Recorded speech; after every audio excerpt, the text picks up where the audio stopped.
बाधित नहीं होना है और जनगणना का काम भी बाधित नहीं हो रहा है।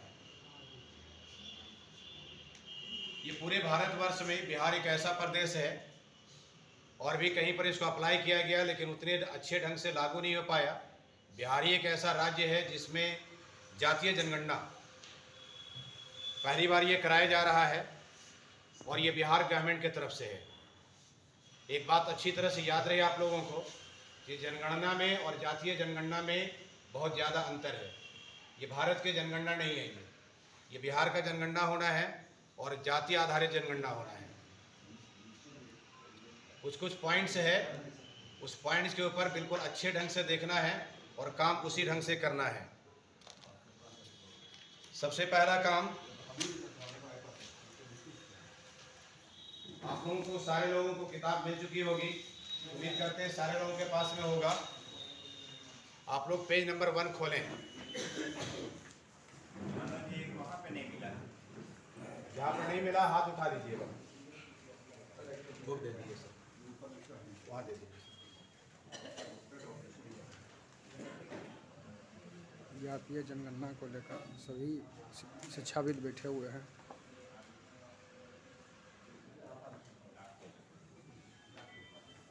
पेज नंबर 1 आप लोग खोल लिए होंगे। नीचे में डिजिट लिखा हुआ होगा, 0 से लेकर के 9 तक के। देख रहे हैं आप लोग? आप लोग जो डिजिट का इस्तेमाल करेंगे इसी तरह का डिजिट का इस्तेमाल करेंगे। खास कर करके 4 को देख लेना है, 4 का मुंह सटाना नहीं है। और अक्सर लोगों की आदत होती है, और खास करके शिक्षकों की आदत होती है कि 7 को लिख करके काट देते हैं, तो 7 को लिख करके काटना नहीं है। ये सब बात जरा से ध्यान में रहे।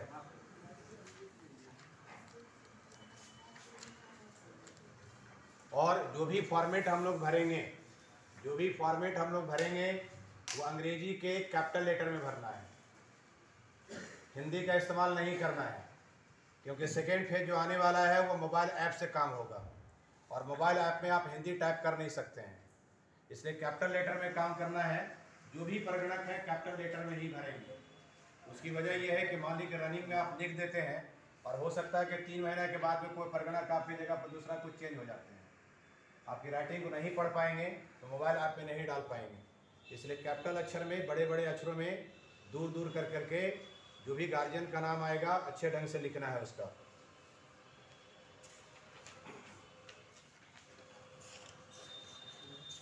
सबसे पहला काम ये करना है कि अपने सुपरवाइजर के साथ और प्रगणक का जो टीम बना दिया गया है, उस टीम के साथ में जो भी आपका पर्यवेक्षीय सर्किल दिया जाएगा, गणना ब्लॉक दिया जाएगा, अपने पर्यवेक्षक के साथ में 1 दिन 2 दिन जा कर के अच्छे ढंग से भ्रमण कर लीजिएगा।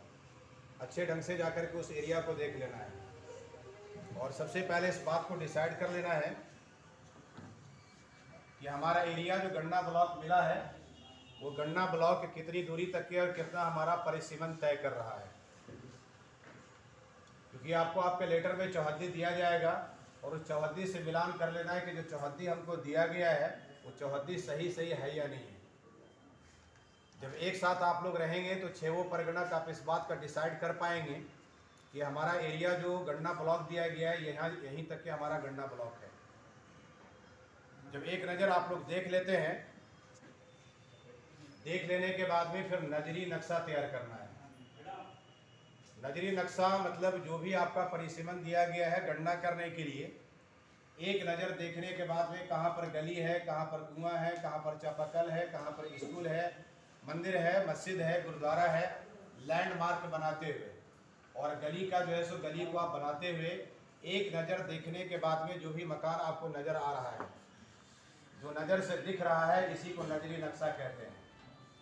पहले इसको तैयार करना है। सबसे पहला काम ये करना है कि चौहद्दी तैयार कर लेना है। चौहद्दी तैयार करने के बाद में नजरी नक्शा तैयार करना है।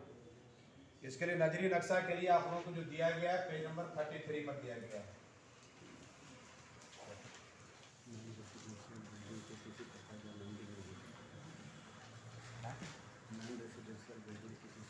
अच्छा आ रहे हैं, आपको मौका दे दें, तुरंत दे देते हैं। पेज नंबर 33 आप लोग उलट लेंगे, पेज नंबर 33। नजरी नक्शा जो तैयार किया जाता है, क्योंकि आप लोग काम कर चुके हैं 2011 के जनगणना में, बहुत सारे ऐसे हमारे साथी हैं जो काम किए होंगे, और कुछ ऐसे भी हो सकते हैं कि जो कि नए होंगे। खैर कोई बात नहीं है, जो पुराने काम कर चुके हैं उनका रिवीजन हो जाएगा और जो नए हैं उनका अच्छे ढंग से प्रैक्टिस हो जाएगा। फिर नजरी नक्शा जो तैयार करते हैं हम लोग उत्तर पश्चिम के कोना से स्टार्ट करते हैं। आप देखे होंगे कुछ नजरी नक्शा में पेज नंबर 33 पर एक जगह एन लिखा होगा कोना में, आप देखें वहां पर कोना में। पहला तो ट्राई ये करना है कि उत्तर पश्चिम की दिशा से ही शुरुआत करें उसकी। कुछ गांव ऐसा मिलेगा जहां पर के कुछ दिक्कत हो सकती है, तो अपने सहूलत के हिसाब से, अपने विवेक के हिसाब से नजरी नक्शा बनाना शुरू करेंगे।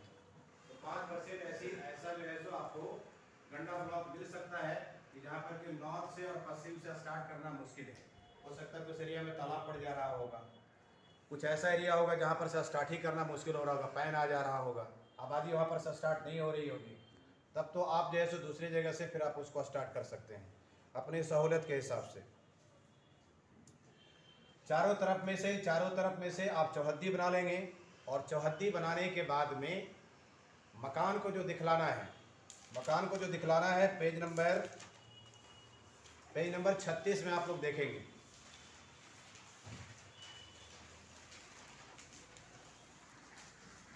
पेज नंबर 36 में ऐसे आप लोग को ग्रुप में डाल दिए थे, थोड़ा सा बड़ा करके जूम करके अपने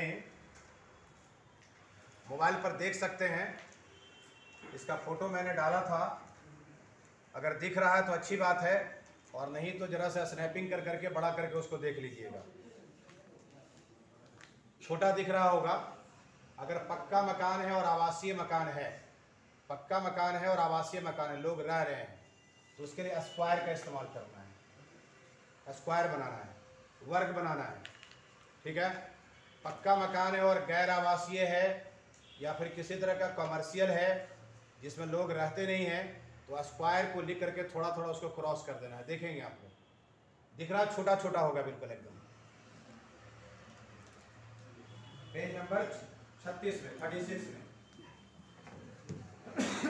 कच्चा मकान है और लोग उस पर रह रहे, आवासीय है, तो उसके लिए ट्राइंगल का इस्तेमाल करना है। ठीक है, कच्चा मकान है अगर गैर आवासीय है, उसके लिए ट्राइंगल बना करके उसको थोड़ा थोड़ा क्रॉस कर देना है। ठीक है, मंदिर है तो उसका पाइप जो है पेंटागोनल बना करके ऊपर में कुछ झंडा टाइप का उसमें दिखला देंगे ताकि लगे कि मंदिर है।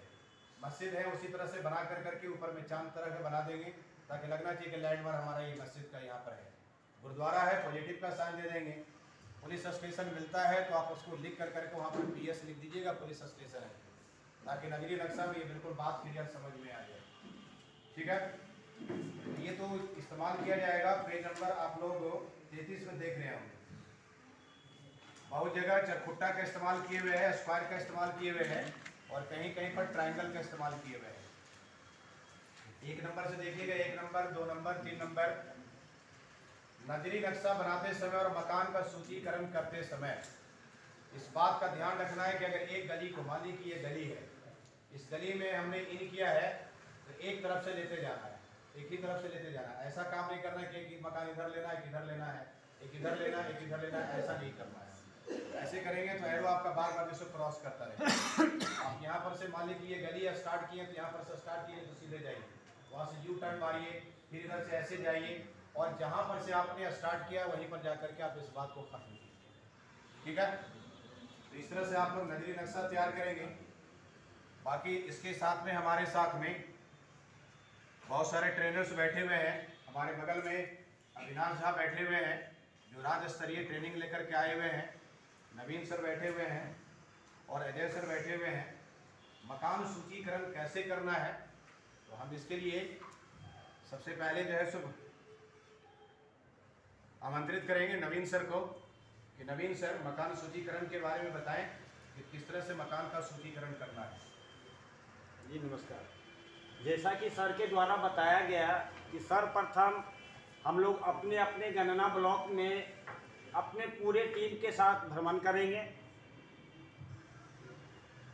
हो सकता है 1 से 2 दिन में, आज शाम तक या फिर कल, आप लोगों का आई कार्ड, अन्य जो भी मटेरियल है वो मिल जाए। या फिर आगे आने वाले 1-2 दिनों में मिल जाएगा। उसके पश्चात 7 तारीख से हम लोगों को कार्य प्रारंभ करना है। तो 2-3 दिन का समय हम लोग अपने टीम के साथ अपने अपने गणना ब्लॉक में भ्रमण पे ही लगाइएगा। जो सर के द्वारा बताया गया है कि अपना अपना चौहद्दी का निर्धारण और लेआउट मैप बनाने में जो भी समस्या है उसको पहले सॉर्ट आउट कर लेना है। और लेआउट मैप में हमें सभी बिल्डिंग को दर्शाना है, चाहे वो रेसिडेंशियल हो, नॉन रेसिडेंशियल हो, वो अन्य किसी भी प्रकार का बिल्डिंग हो, सभी को लेआउट मैप में दर्शाना है। नंबरिंग की जहां तक बात रही, नंबरिंग सिर्फ और सिर्फ उसी बिल्डिंग पर जाएगा जो रेसिडेंशियल बिल्डिंग है, जहां पे गणना मकान संख्या हम चिन्हित करेंगे, इंगित करेंगे। फिर से हम बोल रहे हैं इस बातों को, भवन संख्या हम उसी मकान पर देंगे, उसी बिल्डिंग पर देंगे जहां गणना मकान हो, यानी कि आवास हो, चूल्हा जल रहा हो,